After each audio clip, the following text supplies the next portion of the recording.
continuação da leitura do livro número 6 de Cryon, Em Sociedade com Deus, leitura amadora por César Guidini, capítulo 8, segunda parte, canalização de Cryon. Saudações, meus queridos. Desejamos comunicar-vos algo sobre a cocriação que paira em muitas mentes. Gostaríamos de vos dar algumas informações sobre os como e os porquê desta poderosa nova dádiva. O que é a cocriação? Primeiro diremos que a cocriação é o processo no qual vocês, como seres humanos, podem interagir com o seu ser superior, essa peça de Deus que reside em cada um de vocês, de forma a mudar a realidade das suas vidas. Grandes palavras, grandes conceitos, mas o maior obstáculo é a atual crença de que este processo possa existir. Alguns disseram-me: "Oh, que presente maravilhoso! Há quanto tempo tem estado aqui?" Respondemos-lhes: há cerca de 2000 anos. E o primeiro a comunicar-vos isto foi Ele mesmo, o grande mestre do amor. Jesus disse: todos vós podeis ser como eu, uma criatura de Deus. Foi Ele quem convidou Pedro a caminhar sobre as águas, e Pedro fez. Isto é a cocriação. Mas à medida que, nesta nova era, vocês se aproximam do novo milênio e do fim do calendário maia, estas dádivas que vos foram feitas têm sido fortalecidas.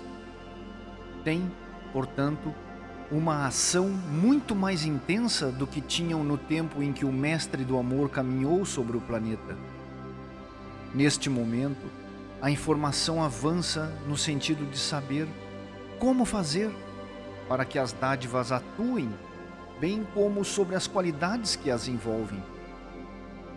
Isto vai ser explicado para que no seu pensamento existam poucas presunções humanas. Regras da cocriação.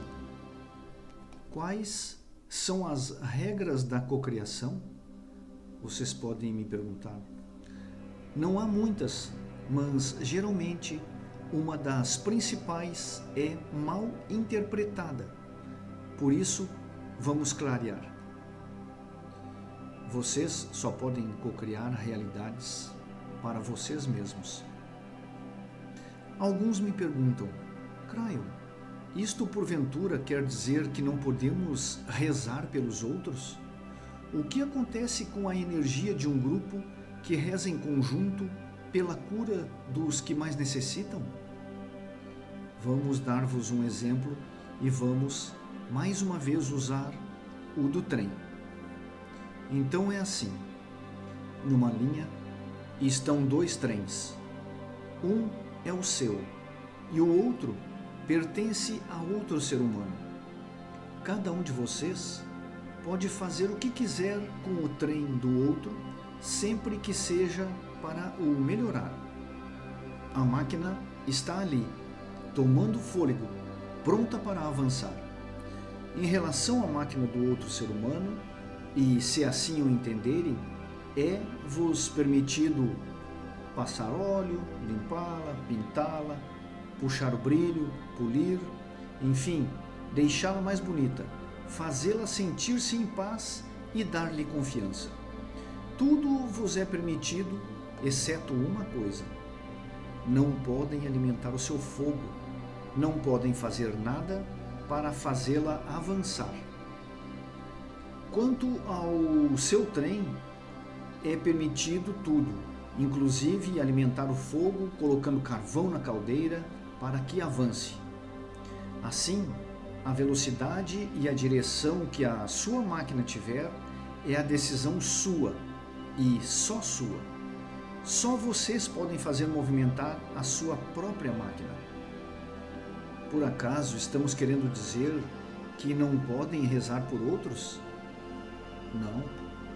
O que dizemos é que podem transmitir-lhes boas energias para que alcancem a sua paz, a sua preparação e cura.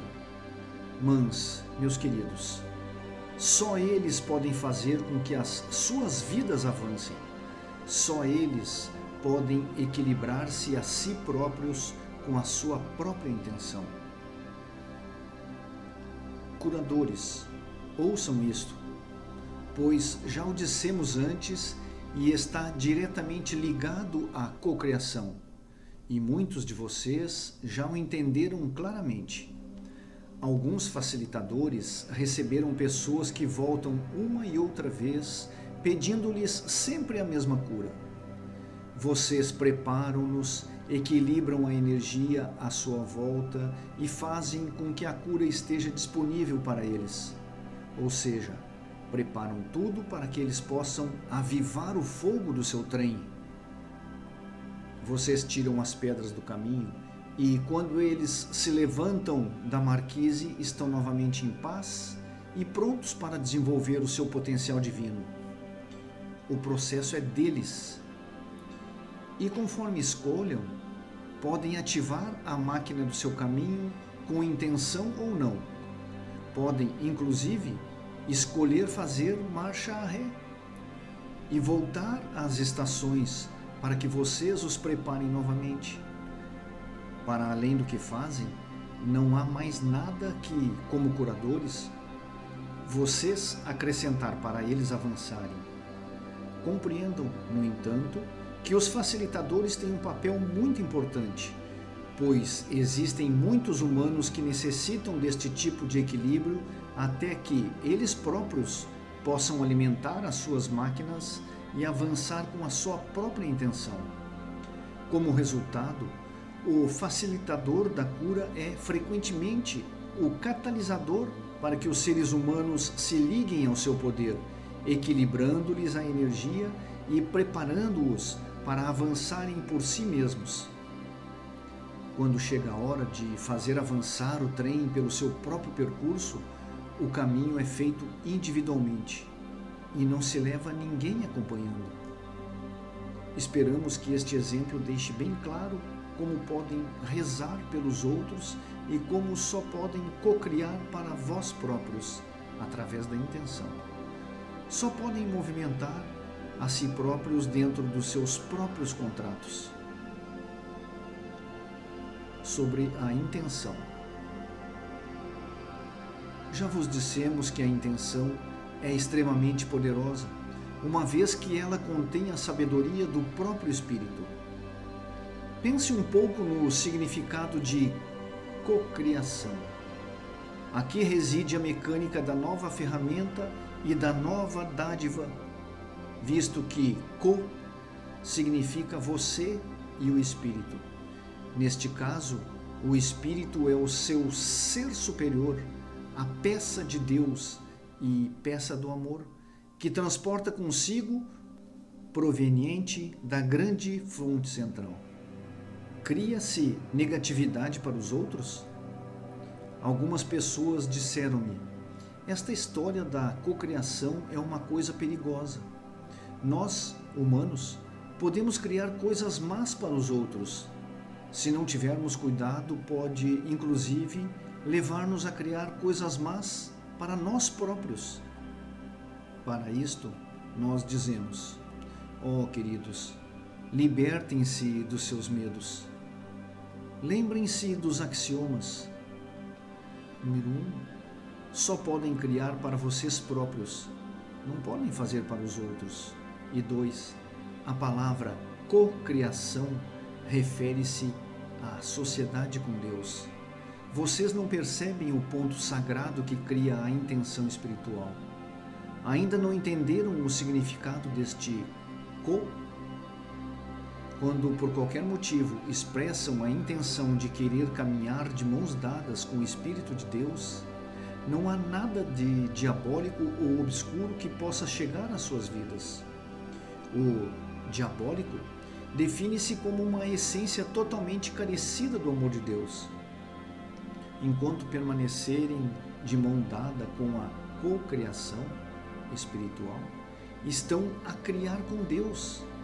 Não podem criar nada de mal para ninguém, por isto é simplesmente impossível dentro do esquema de um coração puro ou dentro do que é permitido por esta dádiva. Não é possível fazer tal coisa. Não entra na consciência do amor. Por isso, deixem de se preocupar. Permitam que a sua intenção seja pura e avançarão na sua cocriação. É impossível expressar uma intenção pura de mãos dadas com o seu ser superior e, ao mesmo tempo, causar algo de negativo para suas vidas. Escutem bem o que vos digo, pois esta é a verdade pura. O processo cocriativo é um milagre da sociedade, homem-Deus, e contém as sementes para que todos à sua volta sejam beneficiados. É a consciência da sua dualidade, baseada no medo, que vos diz o contrário. E, quanto a prejudicarem-se a vós próprios, a única forma de isso ocorrer é fazendo uso da intenção sem a sociedade, fazendo uma verbalização negativa em vez de uma cocriação. A ausência do co não inibe o poder humano da intenção, que continua muito ativo e potente. Quando assimilarem este conceito na sua totalidade, perceberão como podem instruir os seus corpos e consciência face ao medo, à ansiedade, ao sentimento de vítima e à ausência de autoestima. Eles ouvem tudo o que vocês dizem. Para exemplificar como funciona o processo de cocriação, vamos contar-vos uma história. Há muito para falar do que fica nas entrelinhas e rodeios desta história sobre a cocriação. Pedimos que ouçam com atenção e que se ponham no lugar de Tomé. Há já há algum tempo que aprendemos que os humanos reagem muito bem às parábolas, dando-lhes mais atenção do que às ações propriamente ditas. Por isto, é com muito prazer que vos trazemos a história de Tomé e do seu poder de cocriação. Tomé e o poder da cocriação. Parábola. Tomé era um ser humano iluminado. Vivia numa grande cidade atravessada por um lindo rio. E ele gostava daquele local. Tomé tinha uma paixão. Desde cedo tinha querido ser um investigador, um doutor que fizesse investigações científicas, que estudasse a humanidade e fizesse grandes mudanças a nível da medicina para ajudar a cura de todos. Devido a isso, grande parte da sua vida foi dedicada a atingir este objetivo. Estava contente porque tudo corria bem. Tinha se formado com distinção e era um homem de uma grande intelectualidade. Como praticava meditação, equilibrava a sua intelectualidade com a espiritualidade. Um dia, tomou conhecimento da cocriação. Ficou sabendo também da dádiva do Espírito que lhe permitia anular o karma e, assim, expressou a intenção de limpar o seu karma para poder avançar por este caminho. Ao mesmo tempo, decidiu cocriar o que mais queria na sua vida. Ele tinha vindo ao planeta Terra com uma paixão. Desde a primeira vez que vira uma criança autista, tinha querido saber qual o milagre relacionado com este assunto. Sempre que Tomé via um autista, havia um sentir que lhe subia e descia pela coluna. E ele pensava, muito embora alguns considerem o autismo como uma tragédia, eu sinto que aqui há um milagre. Eu sei que há algo mais. Falta alguma coisa nas investigações já efetuadas. Alguma coisa muito importante. há uma verdade científica na fronteira desta história de Tomé e da cocriação. Sim, há um milagre na criança autista à espera de ser descoberto, algo que não só os ajudará a eles, como também a humanidade. E vos convidamos a descobri-lo. Como percebeu o tema da nova era e conhecia o processo para pôr em prática, Tomé decidiu cocriar a sua realidade. E decidiu cocriar uma fundação na qual trabalharia com crianças autistas em colaboração com outros colegas que tinham a mesma ideia, desenvolvendo um programa na cidade que ele tanto amava.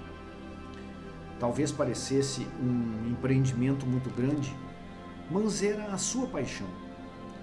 Tomé celebrou a sua cerimônia para cocriar esta intenção e, de joelhos, disse: Ó Espírito, em nome do amor e de todas as dádivas disponíveis para mim nesta nova era, eu reclamo o meu poder de cocriação. Eu cocrio que verei concretizada esta minha paixão de trabalhar com crianças autistas nesta linda cidade em colaboração com outros como eu. Tomé era também um homem sábio, iluminado pelo que acrescentou: mas também existem coisas que eu sei e das quais não estou consciente. Assim, rogo que me seja permitido estar no meu contrato, qualquer que ele seja. No entanto, havia sempre uma parte que Tomé acrescentava rápida e suavemente após cada meditação. Oh, mas que seja aqui com a investigação das crianças autistas. Decorreram 3 meses e nada aconteceu relativamente a este pedido. Mas Tomé continuava com a sua verbalização co-criadora. O espírito sentia-se honrado cada vez que ele pronunciava a sua intenção, o que acontecia frequentemente. Eu cocrio, em nome do espírito, estar no meu contrato, exatamente onde tiver que estar. Passaram-se mais 2 meses e nada aconteceu. Tomé não estava desalentado, mas sim impaciente. Por que é que não acontece nada? Ah, já sei. Provavelmente tem de fazer alguma coisa para que se realize. E assim foi. Tomé pegou nas suas credenciais e distribuiu-as por todas as cidades vizinhas, dizendo para si próprio: talvez isto venha fazer ativar o processo.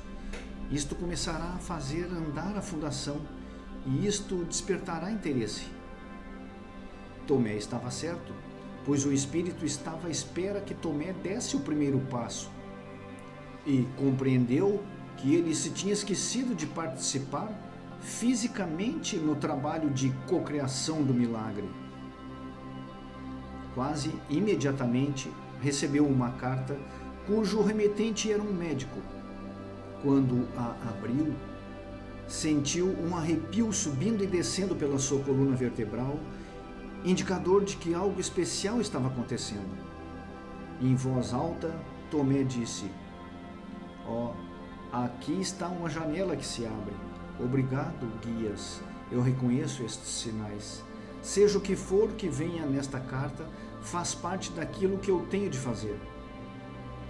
Mais uma vez Tomé estava certo, pois após abrir cuidadosamente o envelope, foi com muito prazer que leu o convite que lhe faziam para se unir a outros colegas na mesma linha de pensamento. Outros investigadores que estavam estudando as qualidades do ser humano. Mas sentiu um aperto no coração quando viu que o local de onde vinha o convite ficava a cerca de quase 500 quilômetros a norte, num lugar para onde nunca lhe ocorrera ir viver. Pior ainda, o estudo não era sobre crianças. Embora fosse desencorajador para Tomé, era um estudo muito válido sobre os mais idosos e as doenças por eles desenvolvidas de acordo com o seu tipo de sociedade. Tomé sabia que não era bem aquilo que queria, mas por outro lado estava próximo. Desejava ardentemente estar na companhia daqueles a quem sentia como iguais, fazendo investigações e estudos humanos. Imaginem um pequeno grupo de investigadores com os quais podia estudar e contribuir com algo para a mudança no planeta. Até sentia arrepios. Soube que esta era a janela de oportunidade que tinha criado e aceitou-a. Chegou a tal povoação que ficava a cerca de 500 quilômetros ao norte e ali começou a sua vida. Quase imediatamente ocorreu algo estranho. Como se tivesse acontecido um pequeno milagre e, sem ter dinheiro para a compra, recebeu uma casa para viver. Ajudado por anomalias do sistema financeiro e através de uma pessoa de bom coração, ao fim de 3 semanas, pôde tornar-se proprietário do seu próprio lar. Isto era algo muito importante para ele, mas que nunca pensou ser possível realizar tão rapidamente. Embora a casa fosse bem maior do que aquilo que necessitava, representava algo importante na sua cultura e também serviu para estabelecer o que, mais tarde, seria revelado. Tomé agradeceu este milagre ao Espírito e soube que era a grande confirmação de que ele estava no caminho certo, no lugar e momento adequados. Tomé começou a trabalhar com seus colegas, que eram 7, totalizando 8 com ele. Quanto mais trabalhava com eles, mais prazer tinha. Começou a conhecer cada um deles e a passar algum tempo nas suas casas, na companhia de suas famílias. Nem todos tinham as mesmas crenças sobre a nova era, como as que tinha Tomé.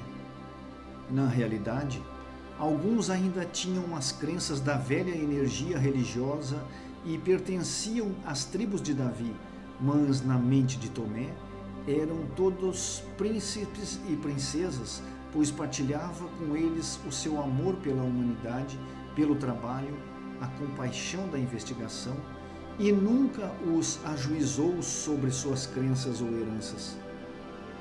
Sempre consciente da sua verdadeira paixão, ao regressar a casa, Tomé escrevia cartas a todos os que sabia estarem trabalhando com crianças autistas e perguntava-lhes: esta é a minha opinião, qual é a sua? Deste modo, mantinha viva a esperança de trabalhar com as crianças autistas. Muito embora não estivesse trabalhando diretamente neste campo, mantinha-se sempre bem informado do que chegava sobre este tema. Sentia-se bem com a maneira como as coisas iam decorrendo, mas logo se deu uma mudança. Oh, queridos, alguma coisa aconteceu com Tomé. Começou a suspirar e gaguejava frequentemente. Deu por si a olhar para os sapatos e finalmente a procurar a parede para ver as horas. Também não estava dormindo muito bem. A sua química estava mudando e ele sabia. Tomé estava experimentando aquilo que os humanos denominam de uma demência temporal. Vejam bem, Tomé estava apaixonado. Oh, ela era linda, esta doutora de bata branca com quem estava trabalhando. Essa a quem não podia dirigir a palavra sem ficar todo atrapalhado. O que pensaria dele? Tomé nunca tinha estado interessado em começar uma relação. Tudo o que tinha era a sua paixão por trabalhar com crianças autistas. Não tinha saído com muitas mulheres e não sabia como aproximar-se. Tomé não se achava interessante. Como tal, aconteceu outro milagre na sua vida. A linda mulher de bata branca um dia olhou e disse: Tomé, te amo. Oh, então é que ele ficou completamente louco. E foi assim que Tomé conheceu aquela que imaginava que iria encontrar no momento e lugar adequados. Era uma coisa sobre a qual não fazia a menor ideia quando vivia na sua bonita cidade situada a quase 500 quilômetros ao sul e na qual nem sequer tinha consciência de necessitar ou querer. Se tivesse dito a Tomé: vai surgir uma mulher no teu caminho e na tua carreira. Jamais teria acreditado, e muito menos teria imaginado que fosse esta mulher tão bonita que, ainda por cima, gostava do que ele gostava. Ela meditava com ele, entendia a nova era e, à medida que iam se conhecendo, ela constatou que também tinha expressado a sua intenção usando o seu poder co-criativo para estar no local e momento adequados. Isso vos surpreende? E assim, o amor de Deus tinha atuado, deslocando Tomé em quase 500 quilômetros para um local onde ele não queria ir, envolvendo-se numa investigação que não desejava fazer, para conseguir fazê-lo encontrar-se com o par e companheira da sua vida. Tomé louvou o ocorrido e casou-se naquela cidade. Quando isto aconteceu, a casa milagrosa já não era grande, era exatamente o que eles necessitavam. Tomé progrediu no seu trabalho e muitas metas se cumpriram. Com a ajuda de Sara e dos colegas, descobriram muitas coisas sobre a doença da velhice. O seu projeto foi cumprido até o fim. Tinham feito tudo o que podiam. Passaram-se 3 anos e a investigação acabara. Tomé não fazia a menor ideia do que iria acontecer. Deixara de cocriar já há algum tempo. Erradamente, tinha pensado, Deus estava satisfeito, que talvez não fosse suposto ele ter uma paixão e que tinha tido tudo de bom e do melhor. Depois de tudo, reparem no que tinha conseguido. Reparem na sua felicidade, no prazer que tinha diariamente. O que é que podia ser melhor do que isto? Foi então, no final do seu projeto, que veio outra carta. Quando segurou, reconheceu o remetente e novamente sentiu arrepios. Era remetida por alguém a quem ele havia escrito sobre as crianças autistas.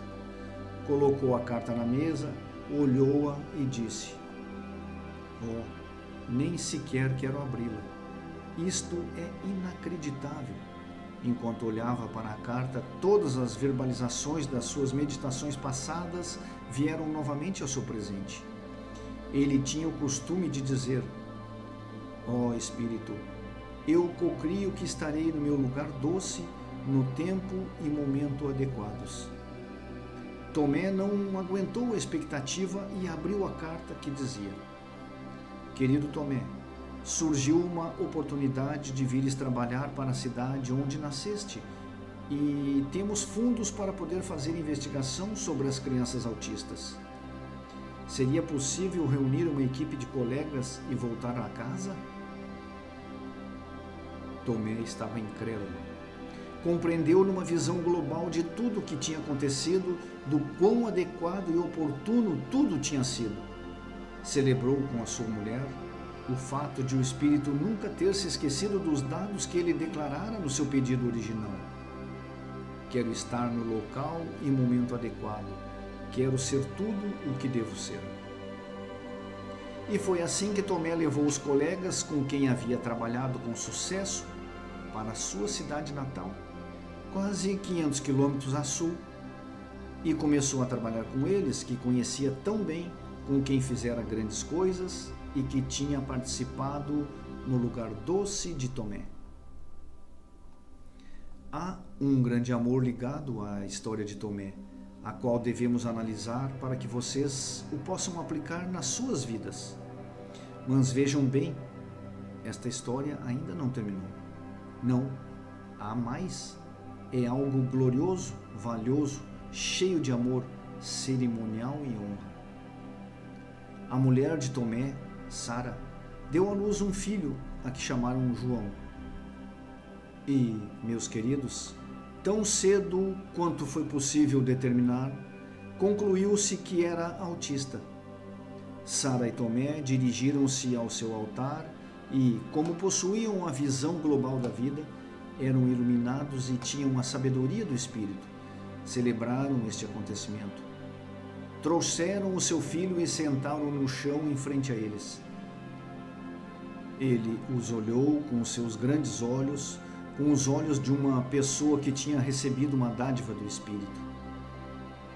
E disseram-lhe: sabemos que não nos percebes, mas tu estás no lugar exato e no momento próprio. Vejam o quão apropriado foi todo esse trabalho do Espírito. Vejam como o amor de Deus se foi manifestado novamente e como aquilo que poderia ter parecido uma tragédia foi honrado e constituiu uma bênção para este casal. Porque eles eram pais iluminados, sabiam o que estava acontecendo. Mais do que isto, não podia ter havido para o João melhores pais do que estes. Meus queridos, ao analisarmos esta história, queremos pedir-vos que olhem para trás e vejam o que aconteceu.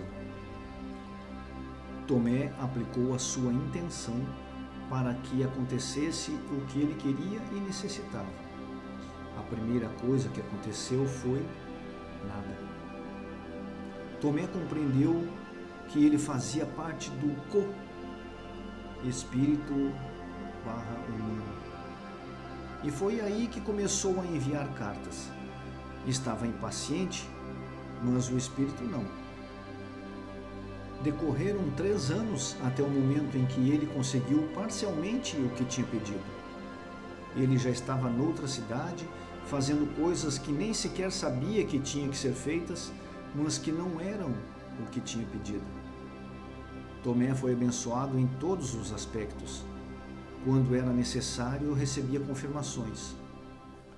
Os seus guias proporcionavam-lhe arrepios para que identificasse as oportunidades quando elas surgiam, até mesmo quando ele deixou de cocriar.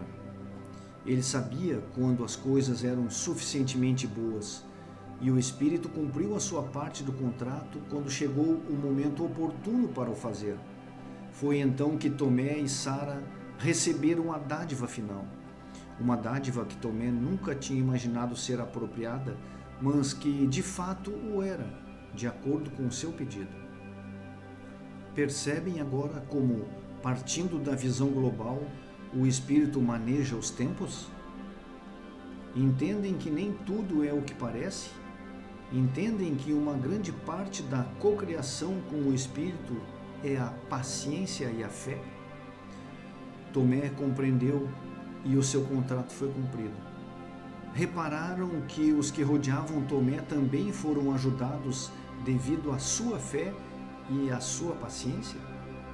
Mais uma vez, vos levamos a constatar o fato de que, quando vocês estão nos seus contratos, os que vos rodeiam são beneficiados juntamente com vocês.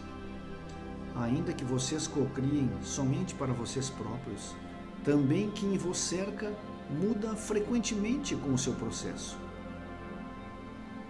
Oferecemos-vos esta história para poderem ver que todas as coisas na sua vida são possíveis. Sabemos que alguns estão no processo de cocriação. O que desejamos dizer-vos em primeiro lugar é o seguinte: vocês merecem receber essas dádivas. Se assim não pensarem, não podem trazer à sua consciência aquilo que realmente são e, por isto, primeiro precisam de alguém que vos ajude a polarizar-se, a equilibrar-se, para que possam avançar e atear esta máquina de autovalorização, porque, na verdade, vocês merecem o bem. Não temam criar abundância nas suas vidas, queridos. Pensam que não merecem? Vivendo na sociedade do planeta que está mais cheia de abundância, mesmo assim acham que não a merecem? Estamos falando da abundância, da essência do próprio Espírito e da abundância de paz nas suas vidas. E assim vos deixamos desta noite. Deixamo-vos num estado de amor e, enquanto abandonam este lugar para voltarem para casa, saibam disto. Estas entidades que vos cercam, que estão destacadas para estar com vocês, que são parte das suas auras, festejam regularmente as suas vidas. Elas estão esperando que vocês passem à ação. Assim que vocês expressarem a sua intenção, elas são parte da ponte entre vocês e o seu ser superior. Vocês nunca estão sós. A peça de Deus, que é o seu ser superior, está à espera para vos levar ao local de onde vocês vieram. A paixão, que é parte dos seus contratos, a parte do lar que vocês transportam sempre com vocês, a lembrança de quem vocês são e por que estão aqui. E assim é, Cryon.